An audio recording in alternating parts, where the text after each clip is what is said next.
خطبہ نمبر 184 آپ علیہ السلام کا ارشاد گرامی۔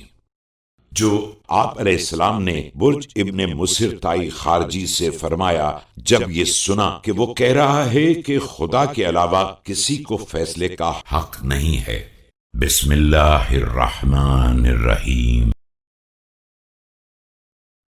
اسكت قبحك الله يا أثرم، فوالله لقد ظهر الحق فكنت فيه ضئيلا شخصك خفيا صوتك حتى إذا نعر الباطل نجمت نجوم قرن الماعز۔ خاموش ہو جا، خدا تیرا برا کرے اے ٹوٹے ہوئے دانتوں والے۔